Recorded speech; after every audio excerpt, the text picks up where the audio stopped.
the outside, I'd like to thank the Vipada Foundation and Mrinal sir for giving me this opportunity. It's quite a rare topic in practice, and I'd like to share my little experience in terms of what we do at our hospital, which is a multi-specialty hospital. 80% of our practice is neuroscience, and 20% is cardiac and pulmonary, both IP and OP. So a lot of requests we got to start off cardiac rehab, and in order to get little competent in that, had to go for a small training workshop in Poland, where a cardiologist called Dr. Adam Staran is. He runs a yearly workshop for about 1 week, and so he shares his insights. So I want to share a little bit about that and practice. Cardiac disease, not only coronary artery disease, but other conditions as well, have a high burden on our society, with 1 in 4 deaths caused by coronary artery disease itself. And Indians are generally genetically predisposed with high rates of diabetes, hypertension, and dyslipidemia. And when you talk about other conditions such as arrhythmias, which can be degenerative as well, congenital heart disease, and infective etiologies, they further add to the burden. And you have certain risk factors such as family history, genetics, which are non-modifiable, but modifiable ones such as your hypertension, diabetes, OSA, tobacco use, diet issues, and exercise patterns can be modified. So WHO defines cardiac rehab as a sum of all activities that are required to favorably influence underlying cause of the disease and bring about best physical, mental, and social conditions so that patients can take their own efforts to resume optimal functioning. The key is for the patient to start taking responsibility for their own health. And in terms of conventional knowledge, there's a lot of description, general descriptors about lifestyle modification, diet, and how to generally manage exercise and comorbidities. And we know about phase 1, phase 2, and phase 3 of cardiac rehab. We know that exercise has a potential to cause neovascularization, ischemic preconditioning, and remote ischemic preconditioning to make the heart more stronger to ischemic insults. However, specifics on who to assess, when to assess, how, and what kind of prescription for each kind of patient, that knowledge gap is still present, and how to make people comply to a good exercise program and to sustain that through life is a challenge. So when you talk about the basics of cardiac rehab, you are talking about cardiac output. More your cardiac output, more is your functional capacity. And cardiac output is a product of your heart rate and the stroke volume. Now you cannot put a floor meter to the aorta and say, like, I'm going to measure the cardiac output. There are indirect measures. So the indirect measure is through the Fick equation, where your oxygen consumption at exercise will determine how much your cardiac output is. So VO2 max is the cardiac output into the difference between the arterial oxygen concentration and the venous oxygen concentration. So in your CPET, cardiopulmonary exercise test, there is a mask, and that will take the gas that is inhaled and exhaled and will measure your oxygen concentration in that, and through that it will extract how much oxygen is being consumed for each activity. So this is the gold standard for cardiorespiratory fitness. That consumption will be lower in people with coronary artery disease and those who are deconditioned, and it improves with aerobic training. So if you talk about how much oxygen is consumed, one MET or one metabolic equivalent is 3.5 ml per kg per minute. That is at rest. Now at each activity there are different standardized METs or amount of ml of oxygen that is consumed. So for slow walk at level surface at 2.5, it is around 1.8 to 2 METs. For a brisk walk at 6 kilometers per hour level surface, it's around 4 METs. Stair climbing at slow speed, 4 METs. Stair climbing, brisk pace, 7 METs. Walking up a slope at 4 kilometers per hour moderate pace, 4 METs. And jogging at 8 to 9 kilometers per hour, 8 to 9 METs. Athletics, around 12 to 13 METs. So this is generally the figures that you need to know. There are so many cardiac diseases. Mainly we focus on coronary artery disease in the bulk of our practice, but also valvular heart disease, cardiomyopathies, arrhythmias, heart failure, and infective causes complicate the burden, as I said. The main thing that we need to know is whether the condition has been optimally managed medically, what kind of medications are there, are the patients compliant with it, and is the patient's vital stable at rest and on basic exercise testing. So once you know this, you can do a risk assessment irrespective of the condition, whether it is vascular or valvular or degenerative or infective. So conventional knowledge is that phase 1, in the initial acute and subacute phase, you do inpatient rehab starting from day 0 after admission or after a surgery. When the patient has stabilized, you start off with basic activities such as range of motion, breathing, high sitting, and from day 1 to day 7, you gradually progress to be able for them to walk on level surface and maybe climb a flight of stairs slowly.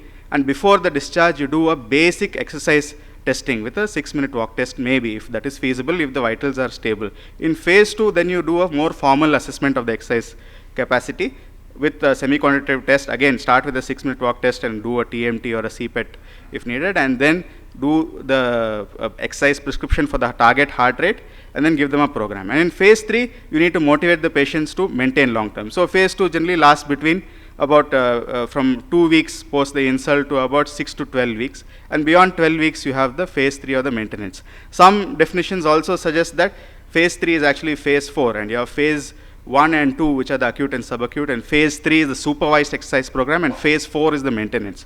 So you have these discrepancies in literature. The key component, the pillars of cardiac rehab, are assessment of the clinical condition, the imaging, predicting the functional capacity with a questionnaire to know how much METs they can do, how to do an exercise testing semi-quantitatively and quantitatively, how to stratify the risk profile, because you don't want to be putting the wrong kind of patient to a wrong program, how do you prescribe the target heart rate, and what are the kinds of exercises you do and when you progress gradedly, and how you execute the program. So these are the pillars of cardiac rehab. When it comes to assessment, as I said, it could be post-MI or heart failure. Is it systolic or diastolic failure? Is it post-transplant? And then through a questionnaire-based method, this is the veterans specific activity questionnaire, where each activity which you do on a day-to-day basis is assigned a MET score, and based on the maximum possible function of the patient, you can put them at a certain MET capacity. The Duke Activity Status Index can be calculated online. Now you see all these different activities. You take the sum of that, that is the DASI score. Your VO2 max is 0.43 into the sum of the score plus 9.6. If you divide that by 3.5, you get their METs. This, the online calculator will do for you. So once you have their functional performance, then you review their imaging, 2D echo, what is the ejection fraction, CT angio, how many vessels are blocked, which vessel is blocked, what has been done for it, and know what are the contraindications to exercise testing. So severe aortic stenosis, mitral stenosis, diastolic blood pressure more than 110 mmHg, systolic blood pressure more than 180 mmHg, ongoing active ischemia, acute decompensated heart failure, recent DVT less than 3 days, complex ventricular arrhythmias, acute dissection, unstable vitals, unstable change of vitals to exercise, bradycardia on exercise, hypotension on exercise. These are contraindications, absolute contraindications to exercise testing or exercise. And then once you do that, you review their ECG. Is there any new left bundle branch block, any ventricular tachycardia, where the QRS complex gets a little wider as you progress the exercise, and any ST elevation. And review their medications. Are there any medications that are going to affect their response, heart rate response, whether they are beta blockers, whether the arrhythmia has been controlled or not, what antihypertensives are there. Some patients on failure might be on midodrine. So sometimes when they exercise, the BP shoots up. So you need to bring that to the notice of the cardiologist. And what procedures have they been on? Pacemakers, acutely, you should not lift the arm above 90 degrees. There are certain precautions you need to take. How is the wound? Has the wound healed? So just make a note of all the procedures and assess their home environment. Do they have a level surface? Are there ramps? Are there a lot of ups and downs? How can they potentially comply with an exercise program? These factors will determine who will do well and who will not do well, in addition to their attitudes, compliance, and psychosocial factors.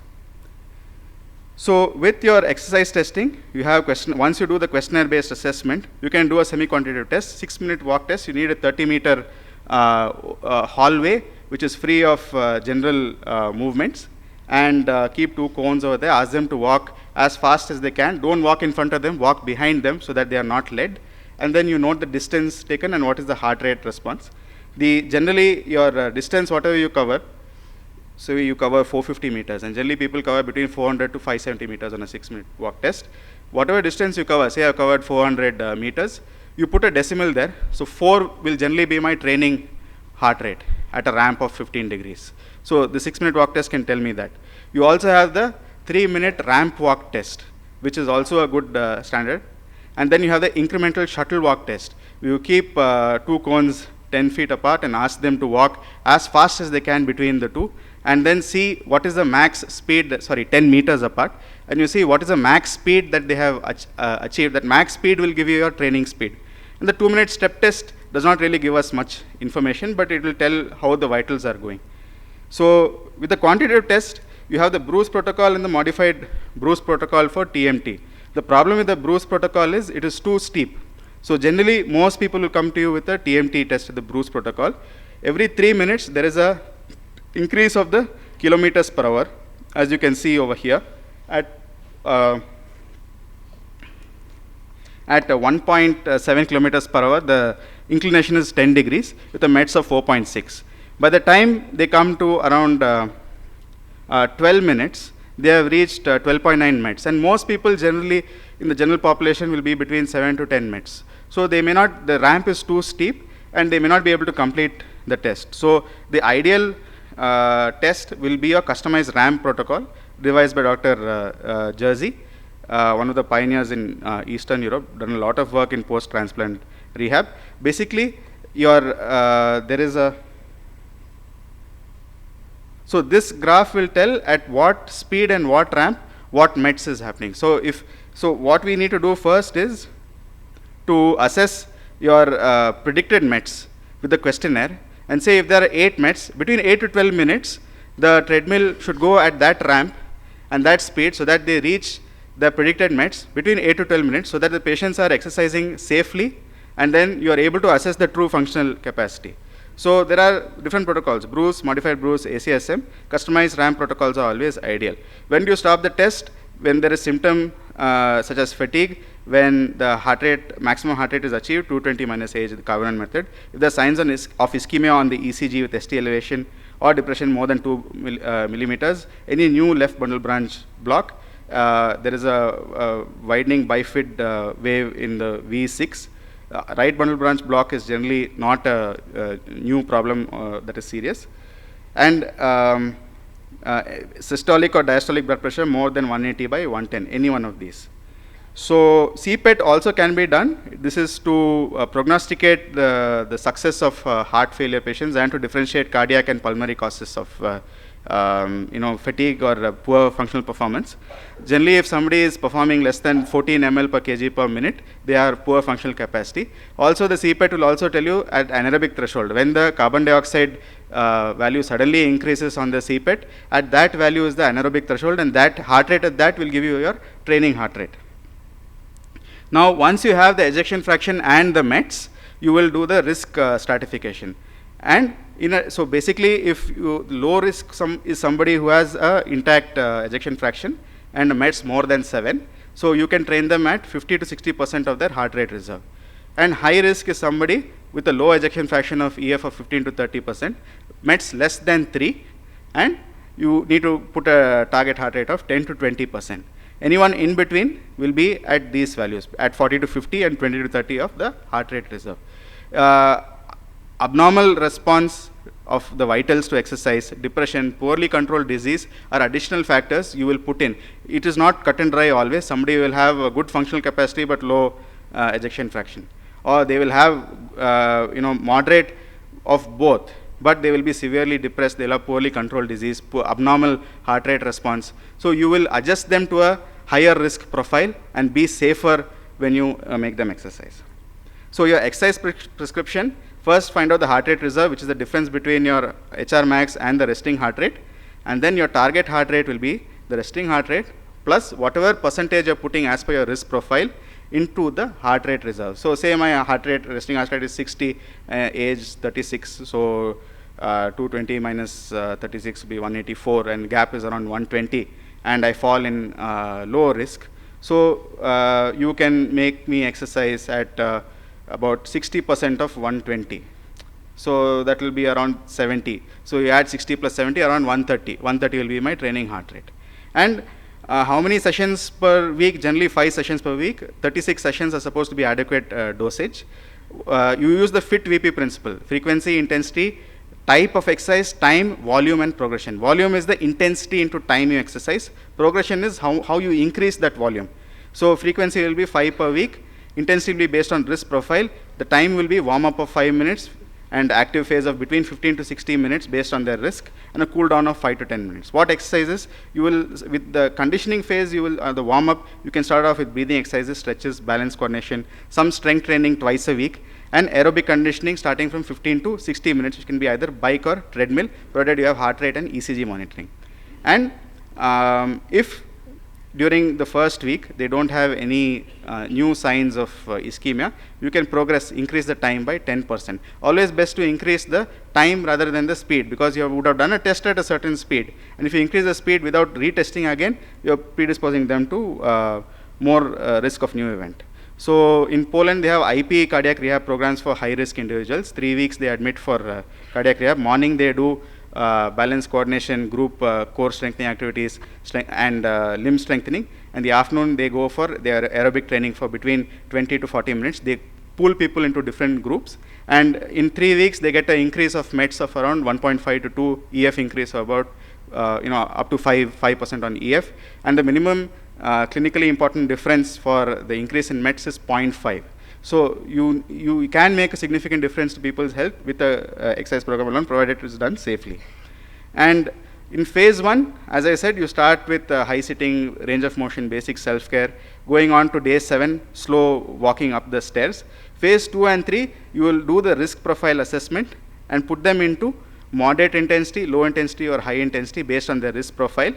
And when you set the program, make sure that your heart rate has to be maintained at that. So if they exercise continuously at that intensity, heart rate keeps going up. So you need to give a break in between. So you exercise for 2 or 3 minutes at one intensity, give relative rest, drop the intensity down for a minute or so, and then get back up. That is what these spikes and pulses are. So for that duration, you exercise for at that intensity, monitor the perceived exertion with the numerical rating scale or a Likert scale. BOG and modified BOG are a little difficult for patients to understand, and we'll come to that with pulmonary rehab. And watch for new symptoms, and then plan the progression. So the 6-minute walk test will give you in a brief an idea about how many METs the patient will is at. But the ramp test will ideally tell you what their capacity is. And if you see this graph, if you want to take a picture, or it's available on YouTube, this is the most important thing. So you see the relation between the speed and the METs. So at level ground, if you walk at 6 kilometers per hour, it's somewhere around 3.9 METs. But if you go to 14 degrees, it is double. So the general formula is that at a ramp of, if you're walking at a ramp of 15 degrees, the whatever speed you're walking, the METs will be double. So I have a small formula of my own. In my hospital, there's a ramp of around 15 degrees. The length is 450 meters. So I use a formula 450 into 6 by the time I take to cover that entire ramp. Into 2 will be my metabolic capacity. So it depends on how steep that ramp is and what is the distance of that ramp and how long you take. So, I mean, this is not standardized, so I advise a lot of caution in interpreting this, but it's something that you can work on. Then you have monitoring with wearables. There's a device called Cardia available for 9,000, which patients can take and monitor their ECG as they're exercising. You have follow-up with telemonitoring. High-intensity programs performed by our own peers. Dr. Muralidhar from Hyderabad is doing a fantastic job in cardiac rehab. Dr. Kaustubh, Dr. Suman, they are doing a lot of work in this. And cardiac rehab leads to better functional capacity. It stalls the decadal reduction in METs, and comorbidities are managed better. And optimal medical therapy and cardiac rehab go hand in hand. You cannot say CR will replace OMT, but nothing can replace the benefit of cardiac rehab. And in summary, you have phase 1, where you get them to at least 4 METs and start off from day 0 to 7, do a basic exercise assessment. Phase 2, do a more formal assessment, do a risk assessment, identify target heart rate, prescribe the exercises, and execute between 6 to 12 weeks and reassess in that period. Phase 3 is long-term sustenance. So we had one patient whose stroke recovered, but his predicted METs was around 4, EF of 55%. Resting heart rate was 75, walked 380 meters on 6-minute walk test. put him in intermediate low risk, and then gave him a target heart rate of 105 to 111 with a NRS of 5 to 7. So we gave him an interval training program, 4 minutes at that target heart rate and 2 minutes slow walk. So I asked him to use the pulse oximeter and repeat 4 sets starting around half an hour per week and increase 3 minutes per week. So he keeps following up with me. Every week he sends me the values and I say, you increase the time. And so we have to do a formal exercise test for him to see how much meds have increased. And in addition, supplemental exercises such as breathing exercises, balance coordination, core strengthening are added along with the aerobic conditioning. So coming to pulmonary rehab, so I'll just try to skip and go a little fast. It is a comprehensive intervention based on a thorough patient assessment again with patient-tailored therapies, and they are not limited to only exercise training education and behavior change, but also to bring upon improvement of physical emotion condition of people with chronic respiratory disease and to promote long-term adherence. So similar principles, and as per the Australian Thoracic Society and ASEPVR, you need a comprehensive assessment at baseline with a PFT, 6-minute walk test, or a TMT, and a Bog scale of perceived exertion. Functional status assessments, balance, anxiety, and depression assessments are also ideal. You need a structured and supervised training program and educational content to foster long-term health enhancing behavior, along with nutritional management and smoking cessation. Mostly people with COPD benefit from it, and most of the data is on that, and it shows that the risk profile of COPD patient changes with pulmonary rehab, and you have lesser readmissions, but also patients with asthma, pulmonary fibrosis, lung cancer, and post-transplant are beneficiaries. So optimal medical therapy requires them to be on a long-acting beta agonist and a long-acting muscarinic antagonist with a short-acting beta agonist. If you have more and more use of short-acting beta agonists and inhalation corticosteroid, it means that the disease is getting more severe, and greater use of inhalation corticosteroid is associated with greater risk of pneumonia in the long term. So you want to optimize that. Just maintain them on LABA and LAMA, and make sure that you are not causing them to get worse with time. And oxygen therapy and NIV based on the CO2 retention is going to go a long way in improving the exercise tolerance. We need to classify the disease based on the gold classification for COPD. So that is based on the pulmonary function test with FEV1 by FVC, more than 80, between 50 to 80% of the predicted FVC, 30 to 50, and less than 30 being the cutoff for mild to severe disease. And have a graded exercise program and promote nutritional and lifestyle changes. You need a basic of, for assessment, a pulse oximeter, space for 6-minute walk test, and have pulmonary function testing and possibly exercise testing infrastructure, and a basic stationary cyclogometer, a treadmill, weighted cuffs, and a bottle PEP device. Even if you don't have positive expiratory pressure devices, you can refashion a bottle of 10 centimeters and height and fill it up to 7 centimeters, use a large bore straw so that you develop a positive expiratory pressure device. Inspiratory resistance training and oxygen supply and NIV access are essential for a pulmonary rehab setup.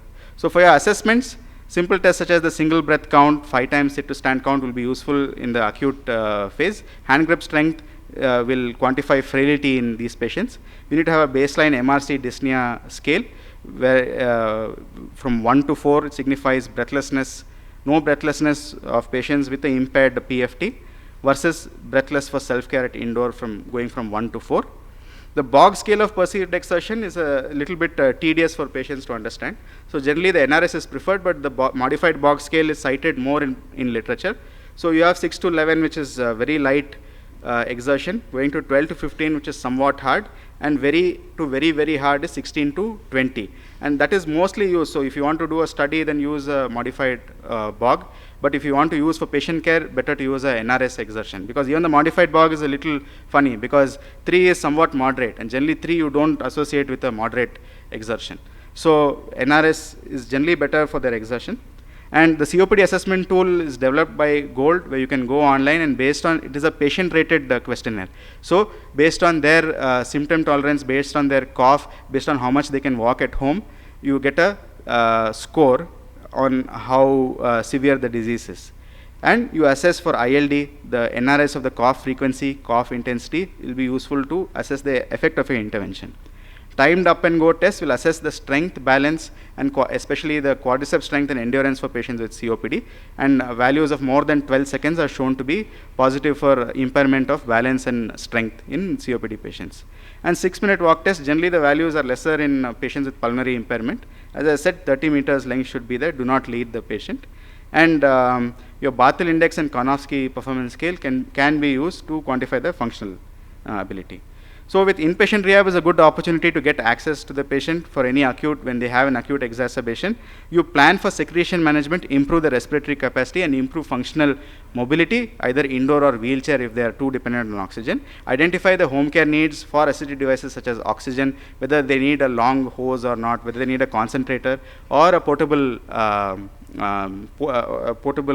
oxygen cylinder, any wheelchairs, gait aids, and educate the patient on pulmonary rehab. Going forward to outpatient-based rehab, generally you look at about 36 sessions, do a baseline assessment of all these parameters of the single breath count, box scale exertion, MRC dyspnea, 6-minute walk test, and the PFT, and make sure that you have a sufficient area with oxygen supply and NIV access, and then basic exercise equipment for aerobic conditioning and strength training. And have a graded customized program which has secretion management, inspiratory capacity strengthening, limb strength and aerobic conditioning, and have facility for counseling and nutritional management, and plan for long-term change. So with secretion management, you need to give nebulization first, give percussion and manual vibration at 3 to 5 hertz with cupped hands, and probably you can use postural drainage techniques to make sure there are secretions are drained from each lobe specifically based on the impairment. Huffing techniques, autogenic drainage, and active cycle of breathing techniques help in mobilizing secretions better, and you can use devices such as acapella or positive expiratory pressure devices to mobilize secretions even more. So the Australian Thoracic Society has standardized the use of a bottle for cystic fibrosis patients. So you, again, as I said, 10 centimeter length bottle, 7 centimeter filled water, and wide bore straw, and blow for 3 to 5 seconds, repeat 10 times. And other exercises to improve inspiratory capacity, such as pursed lip breathing, diaphragmatic breathing, sustained maximal inspiration. Breath stacking will help for those who cannot hold in the breath for a long time. I would prefer a volumetric spirometer versus an incentives spirometer simply because it's more energy efficient. And inspiratory resistance training can be added. Special maneuvers for patients with neuromuscular weakness, such as Buteyko breathing and glossopharyngeal breathing, will also be helpful. And for strengthening, you go for you can start off with lower resistance and lower reps, going gradually increase as per the repetition maximum, and integrates scapulothoracic stabilization, chest wall expansions, and core strengthening, because they have poor posture and poor gluteal strength as well. Try to strengthen the larger muscles such as the shoulder girdle as well as the hip group muscles. And aerobic conditioning will be based on the risk profile, like in cardiac rehab. Generally, they will have a lower functional capacity. So again, go in a graded manner, like in cardiac rehab. Use an occupational therapist for ADL retraining. And when it comes to nutritional management, generally patients with COPD require about 1 to 1.5 grams per day of protein, which varies on the individual factors. They need frequent small meals. Make sure that they are hydrated well so that secretions are mobilized better. Emphasize on smoking cessation, even though that may not be your domain, but start on it and make sure that you have a team that can take care of it well. And stress management techniques are going to go a long way. So these are a few examples of cases where you can document, even if you don't have access to a PFT testing, use the basic vitals to note their progression over time, and have a good structured program. And even if it involves documenting reduced oxygen use, or reduced cough intensity, better performance on 6-minute walk test, you can showcase it to your referring physician so that you have a successful program. So these books are very useful. Adam Staren's book is available online. I can share it. Of course, some copyright issues might be there. I should ask him first. And then there are CPVR guidelines and Australian Thoracic Society, European Respiratory Society guidelines. About pacing of activity in ADLs, do you have any guidelines for that? In terms of, these are more of identifying what they're doing at home, whether they are, in terms of guidelines, there are not, there are no quantified guidelines as such, but more in terms of recommendations that if they are, say, a homemaker and on oxygen, they need to use a chair in the kitchen and break down their activities into different parts. If they develop cough, you try to lean forward and rest your elbows on your thighs and do pursed lip breathing. And then, you can break down your day-to-day tasks, such as if you have difficulty going from the bed to the toilet, make sure that it is clutter-free, and then that there is probably an accessible furniture somewhere in between if you have a large house. And then use pursed lip breathing in between, and try not, and that also helps to reduce anxiety. So more of specific customized measures based on each patient's need is ideal for activity pacing. Suppose a patient is of COPD, long-standing COPD, and he has also developed this coronary artery disease. Yes, sir. So he is having two problems. Yes, sir. One is COPD and one is CAD.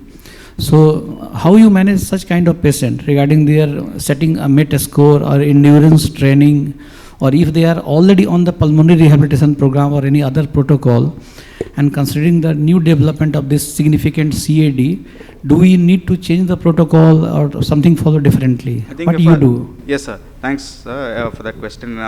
Usually that is always the case where they don't have only one thing. So when a new coronary artery disease develops, it is mainly the respiratory disease that affects their endurance. So once we have to see if it is stable, optimal medical management has been done, and suppose they come to the OPD and we don't have immediate access to TMT, then we can do a basic exercise test, whatever is possible there, in terms of at least a 6-minute walk test, and based on that do a graded program. Again, the key thing is to assess their risk profile in terms of their cardiac condition. So if we see their EF, we need to see their ejection fraction, and probably I will put them into a higher risk bracket if they develop a new condition. So I might say, I might think that, okay, initially he was walking at 60% of his heart rate reserve. I might bring him down a bit and then ask him to go on a modified program for a week, check for symptoms, check for signs of any new ischemia, and then progress again by 10%. So I have to be cautious and probably bring down the patient by, I step up the risk, and then always do repeat exercise testing and the change of vitals to any activity.